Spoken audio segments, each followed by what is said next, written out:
Okay, so everybody knows what happened with the Roe v. Wade decision that's being cooked up by the Supreme Court right now, but I'm not going to talk specifically about that. I'm going to talk about what will occur after its release. Now, it appears to be some disgruntled, either a justice or a member of the office, who was able to publish this before it was ready to be decided officially and then put out. But the interesting thing that's been going on is there's been a whole cultural movement throughout America since the time of Biden's election result, or the election results for Biden's confirmation, which is to say that it seems like the whole United States is starting to wake up to the fact that things are going pretty badly for this man, with rising gas prices, inflation, and the war happening right now. It's just snowballing in terms of how people are seeing him as a president. And the Democrats are taking a hit as well in the same fashion, which is causing a bunch of division. Meanwhile, the Republicans, all they have to do is just sit there and say that they could do better, which they can. I don't know if they will. So how does this tie into the Roe v. Wade issue?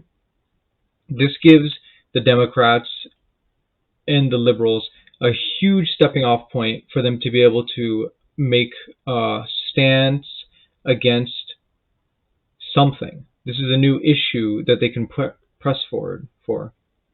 They can come up with some kind of push or emotional support for their base, for them to be able to go on to the elections with a good sense of victory.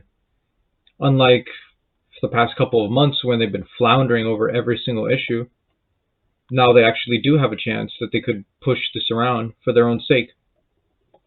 And in the wake of its release, I'm already expecting there to be riots and lots of terrible events that might occur, especially when it is confirmed, which I believe this was actually just a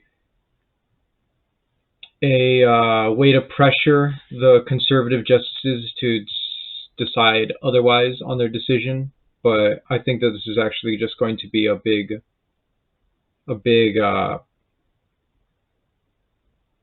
test for them. And I think they're going to be more emboldened on the fact that they had somebody leak this, so they're going to double down on it, I'd imagine.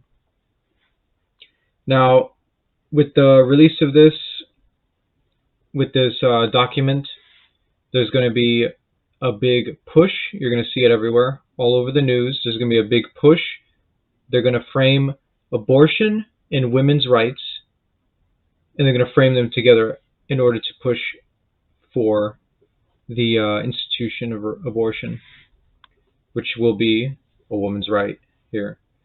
And whether or not you believe it or you don't believe in pro-life or pro-choice, this is going to be a huge sticking point for the next election cycle, which will be disastrous, I'd imagine, especially on the streets of Washington, D.C., in Washington State, in New York City, in Portland, Oregon, in Seattle. It's going to be a mess, I'd imagine. Hopefully not. I hope I'm wrong. But this is Joe Boxer, and thank you.